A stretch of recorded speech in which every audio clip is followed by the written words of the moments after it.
Jom kita nak start dah wuduk cara Nabi.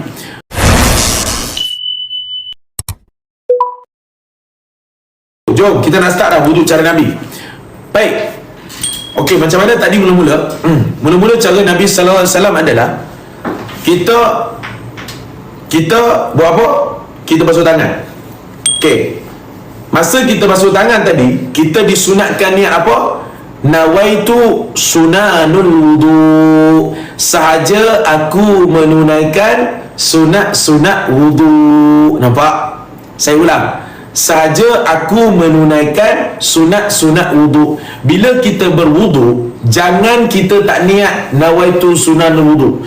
Jangan kita tak niat sahaja aku menunaikan sunat wudu. Sebab kalau kita tak niat masa basuh tangan, kita tak dapat pahala sunat wudu. Siapa baru tahu? Dekat tangan kena niat sunat wudu. Niat wudu ini bukan dekat muka sahaja.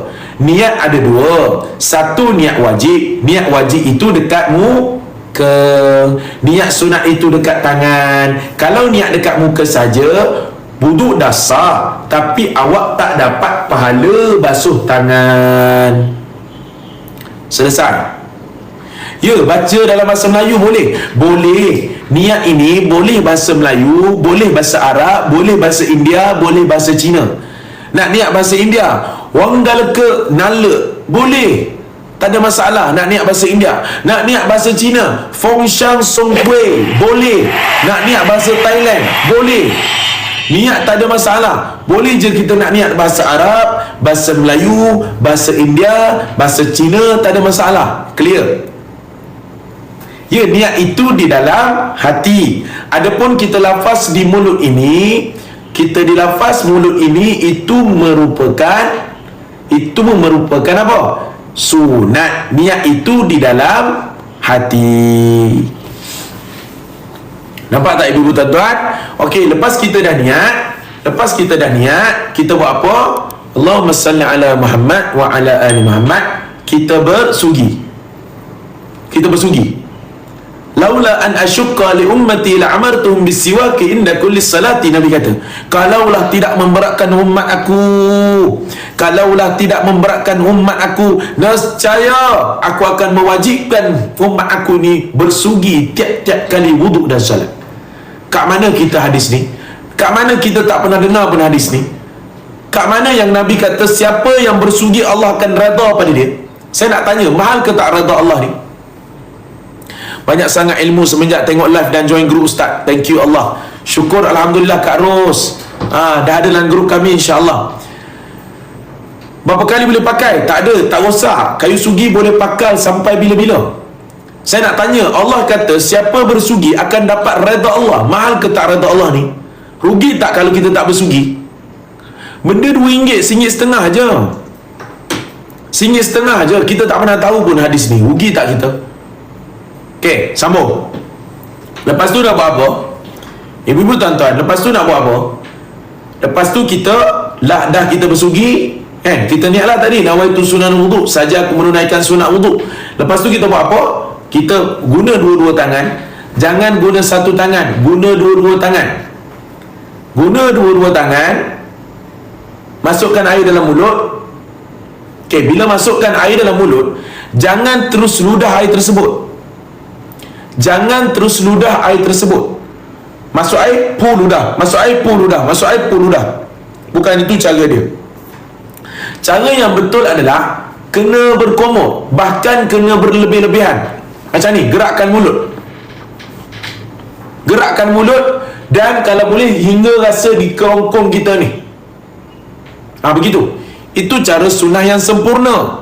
Bukanlah kita masuk air terus buang, masuk air terus buang. Bukan begitu. Faham Okey, berapa kali nak buat? 3 kali dan menggunakan kedua-dua belah tangan. Setelah tu nak buat apa? Setelah itu kenapa? Kena masukkan air dalam hidung. Okey, guna dua-dua tangan juga. Tengok ni, tak ada air sini. Kita sedut air. Sedut air bagi masuk dalam hidung dan disunatkan kita buang kembali. Kita hembuskan kembali. Jangan masukkan, jangan ada tidak buang. Okey, buang kembali. Dan tahu tak, masa masuk air dalam hidung ada doanya. Siapa nak belajar doa tu, nanti saya akan tunjuk. Komor 3 kali. Dan disunatkan kalau boleh kita ludah air itu di sebelah kiri. Jangan ludah air di sebelah kanan. Ludah sebelah kiri. Berkomor ini maksudnya berkomor, bukan masukkan air ludah macam tu je. Kena berkomor, gerak-gerakkan mulut. Faham tak ni? Okey, dah selesai masuk air dalam hidung. Sedut air dalam hidung, hembus. Sedut air dalam hidung, hembus. Sembuk dalam air hidung, hembus. Menggunakan air baru tiap-tiap itu. Sambung. Lepas tu nak buat apa? Ibu-ibu tuan-tuan? Allahu Akbar. Lepas tu nak buat apa? Kita nak basuh muka. Okey, bila nak basuh muka, jangan mula. Ramai orang mula gini tau. Ramai orang buat begitu. Ni bukan. Sunnah yang sempurna adalah berwudu itu guna dua-dua belah tangan, mula daripada atas, turun bawah, dan disunatkan kita berlebih-lebihan. Katakanlah kat sini anak rambut kan, bermula dekat lebih-lebihan. Bermula daripada lebih. Jangan kita buat sikit-sikit je, lebihkan wudu. Sebab apa Nabi kata, muka umat aku akan datang bercahaya-cahaya. Nabi kata, kau tambahlah cahaya itu, kau panjangkanlah cahaya itu dengan cara apa? Dengan cara kau lebih-lebihkan wudu. Dan Masya Allah, bila kita nak lebih-lebihkan wudu ini, ibu tuan-tuan, disunatkan juga kita basuh telinga kita masa basuh muka. Tengok, masa kita basuh muka ni, bagi telinga kita kena air juga. Ni, sampai belakang ni, sampai sini, turun bawah ni, bagi telinga kita kena juga. Basuh bagi sempurna, bagi basah betul. Jangan basuh ngam-ngam, jangan basuh lebih kurang. Ibu-ibu tuan-tuan, Nabi kata, wajah umat aku akan datang di akhirat nanti dengan bercahaya-cahaya dengan basuhan wudu. Nabi kata, kau nak tambah cahaya tersebut, basuhlah berlebih-lebihan.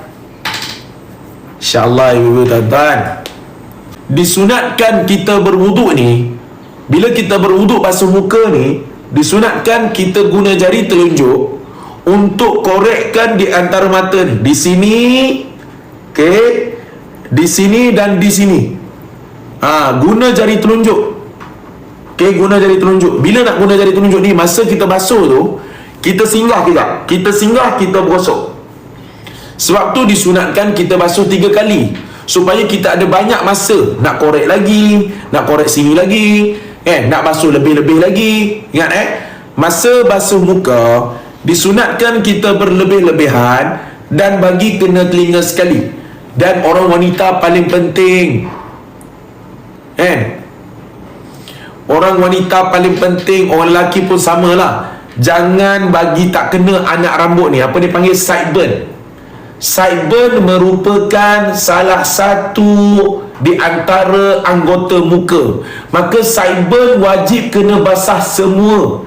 Ada satu je sideburn tak basah, wuduk kita tidak sah. Faham tak? Tapi dia tak adalah sampai awak kena tarik semua letak dekat sideburn. Sideburn tu adalah mana-mana yang tumbuh dekat sini. Itu je sideburn. So kalau yang tumbuh ni, kalau tak, yang atas ni tak payah, yang atas ni tak panggil sideburn dah. Ni je sideburn. So yang ada di pada sini awak kena tarik semua, bagi basah semua. Faham tak ibu-ibu tuan-tuan?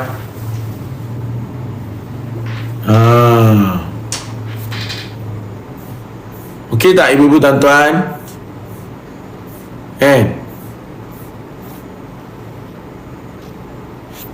Okey. Faham tak ibu-ibu tuan-tuan? Masya Allah, dapat kan? Ini saya tak tunjuk lagi demo. Saya tak tunjuk lagi demo tayamum tau. Macam mana nak tayamum cara Nabi. Masya Allah, indahnya kita kalau kita belajar every single thing, tayamum cara Nabi. Saya tak tunjuk lagi mandi wajib cara Nabi. Pelajar-pelajar saya dah tengok mandi wajib cara Nabi.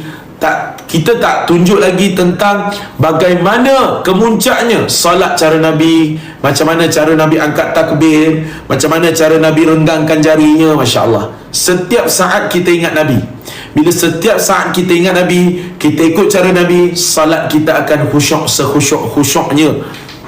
Itu yang saya akan nak ajar pada pelajar-pelajar saya. Okey, ibu-ibu tuan-tuan. Lepas tu apa? Lepas kita dah masuk muka tadi berapa kali? 3 kali. 1, 2, 3. Dan masa inilah kita nak kena apa? Kita nak kena niat wuduk. Sahaja aku berwuduk, sahaja aku mengangkat hadas kecil. Okey, sesiapa yang tidak niat wuduk di muka, maka wuduknya tidak sah. Sesiapa yang tidak niat wuduk di muka, maka wuduknya tidak sah. Niat wuduk itu ketika air kena di muka.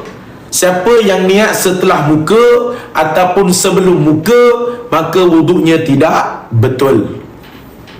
Ya, niat itu lintasan hati lah, bukan lafaz. Okey, lafaz itu sunat, niat itu di dalam hati. Okey, nampak ibu-ibu tuan-tuan? Selesai. Lepas tu nak buat apa? Basuh tangan. Ibu-ibu tuan-tuan, bila kita nak basuh tangan ni, ada ulama kata basuh daripada sini, ada ulama kata dia basuh daripada sini. Okey, ulama yang mengatakan basuh daripada sini, dia kata kalau ada orang curahkan air kepada kita, maka sunat kita mula daripada sini. Tetapi muktamadnya afdal kita boleh basuh daripada depan.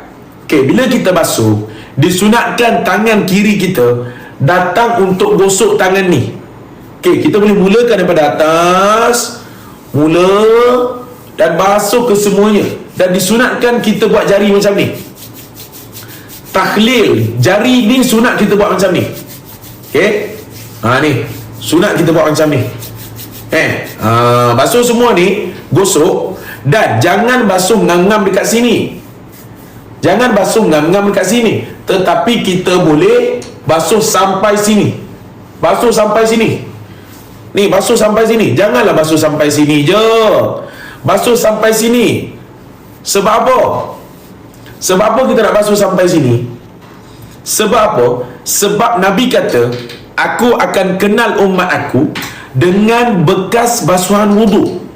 Sesiapa yang memanjang-manjangkan, siapa yang melebih-lebihkan wuduk, orang ini akan datang lebih bercahaya daripada orang lain. Siapa yang berjaya wuduk cara Nabi, maka solat dia akan khusyuk.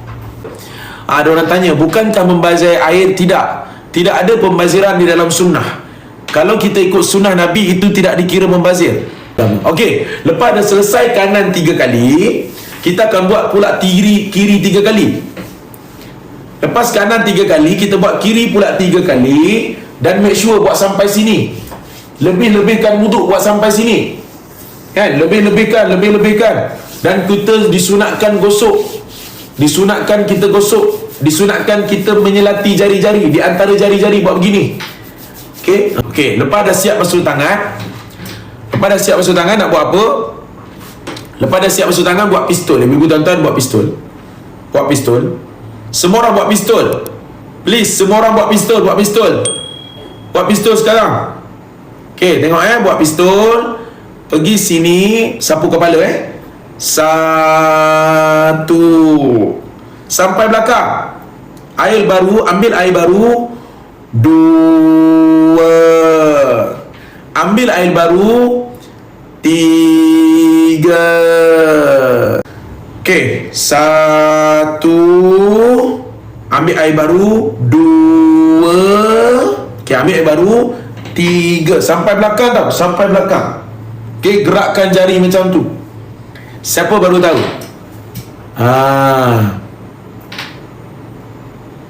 Okey, bila kita buat macam ni tau. Bila kita buat macam ni, disunatkan kita untuk basuh telinga sekali masa ni. Saya ulang. 1, bagi kena telinga sekali Okey, ni bagi kena telinga sekali. 1, 2, 3. Kalau ada orang peka daripada awal, saya nak tanya, ya perempuan pun sama. Kalau ada orang peka daripada awal, saya nak tanya, siapa perasan dah berapa kali kita sapu telinga? Siapa perasan? Siapa perasan dah berapa kali kita sapu telinga? Siapa perasan dah berapa kali kita sapu telinga? Dah 6 kali kita sapu telinga. Betul tak? Dah 6 kali dah. Kan saya kata tadi, masa basuh muka, kita bagi kena telinga sekali. 1, 2,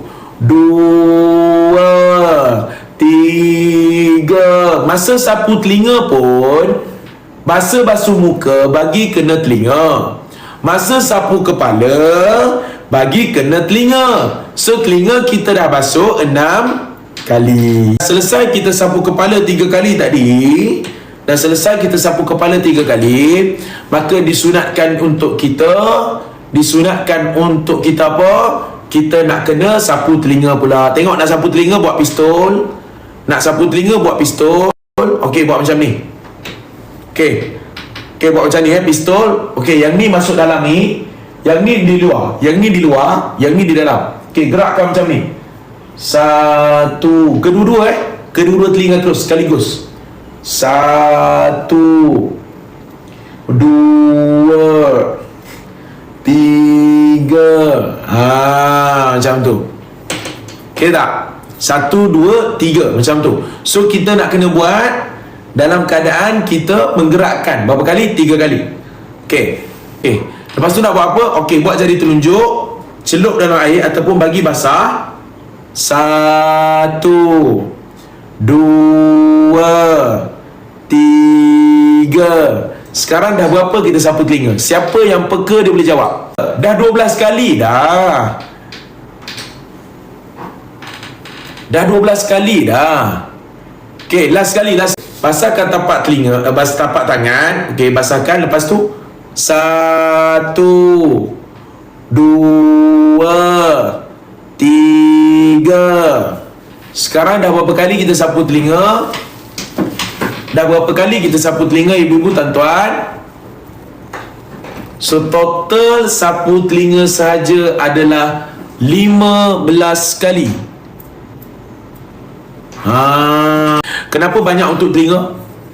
Ada ulama mengatakan telinga ini adalah punca maksiat. Telinga merupakan punca maksiat. Tak percaya? Ada orang dia datang gairah kerana mendengar saja. Setuju atau tidak? Setuju atau tidak? Kita datang gairah kita kerana telinga kita. Maksiat mata banyak, tapi maksiat telinga boleh mendatangkan kegairahan. Allah letakkan telinga kita ni, telinga kita jugalah datang gairah. Telinga kita jugalah datangnya mengumpat orang telinga yang duk dengar. Telinga banyak maksiat, ibu-ibu, tuan-tuan. Salah satu telinga lah benar-benar boleh mendatangkan kegairahan kita dalam banyak aspek. Tak kira lah ketika nak bersama ke apa semua, kita akan datang gairah ini ketika telinga kita. Baik, insyaAllah ibu-ibu, tuan-tuan, sambung saya nak cerita, nak sapu kaki. Okey, ibu tuan-tuan, nak sapu kaki macam mana? Tengok, nak basuh kaki. Kaki dia tak panggil sapu, dia panggil basuh. Okey, saya tunjuk kaki saya. Tengok betul-betul kaki ni. Okey, guna jari kiri. Guna tangan kiri, jari kelingking. Saya ulang. Guna tangan kiri, jari kelingking. Okey, ambil jari kelingking ni, pergi dekat bawah. Satu, bawah ni. Pergi dekat kelingking. Kelingking ini pergi dekat kelingking kaki kanan. Kelingking kat tangan kiri pergi ke kelingking kaki kiri. Kaki kanan. Tangan kiri kelingking pergi ke kaki kanan kelingking. Faham ke tak? Okey, pergi tu cocok dekat bawah, daripada bawah. 1, 2, 3, 4. Daripada bawah, bukan daripada atas. Bukan daripada atas, tapi daripada bawah. Bukan daripada atas. Bukan daripada atas, tapi dari bawah. Tu dia. Dan disunatkan untuk kita berlebih-lebihan ketika kita basuh kaki. Buat sampai sini, buat sampai tengah betis ni, buat sampai sini, kan? Dan disunatkan kita gosok. Nabi sallallahu alaihi wasallam sebut wailul lil iqab.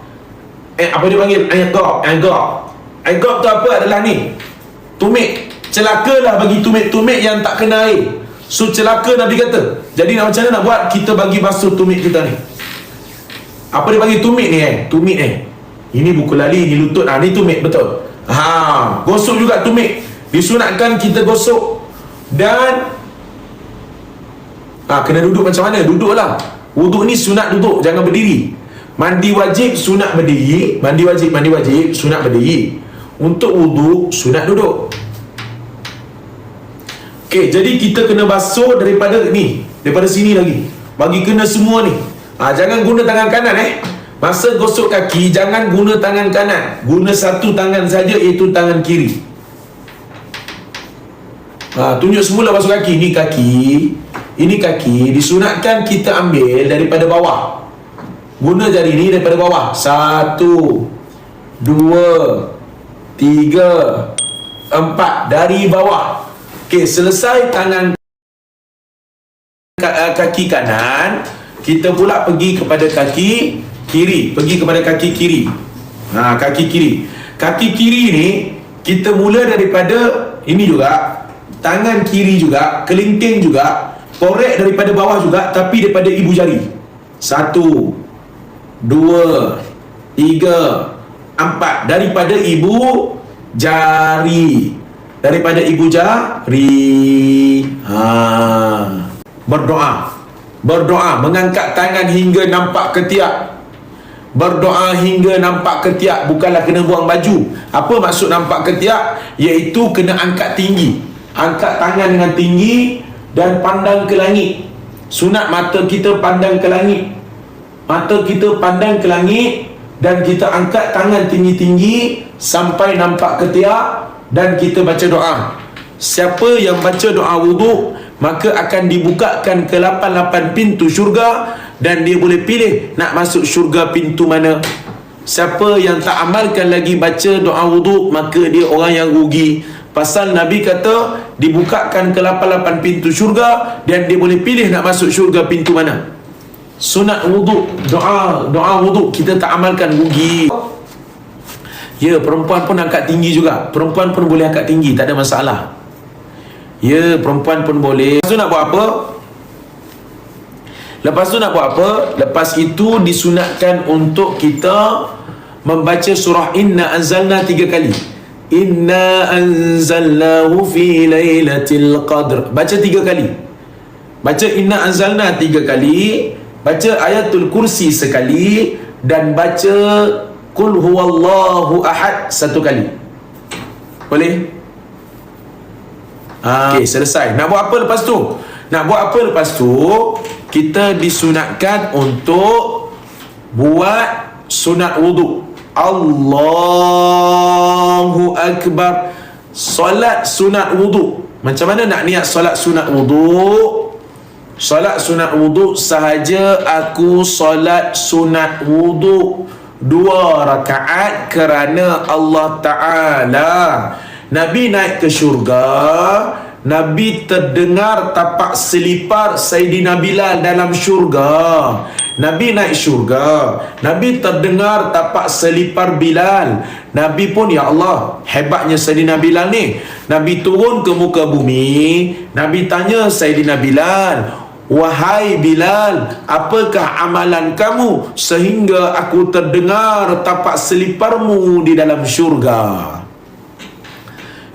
Maka kata Sayyidina Bilal, wahai Rasulullah, aku tak ada apa-apa amalan, melainkan bila aku berwuduk, aku pasti akan salat kerana wuduk tadi. Maknanya salat sunat wuduk. Siapa first time dengar cerita tadi? Siapa first time dengar cerita tadi, yang bahawasanya Nabi terdengar tapak selipar Sayyidina Bilal di dalam syurga disebabkan solat sunat wuduk. Solat sunat wuduk setiap kali wuduk. Ada tak orang mampu? Ada tak mampu? Kalau mampu kau main mampu. Tak mampu saya nak ajar kaedah tak mampu. Saya nak cerita kaedah lebih senang. Tak mampu kan?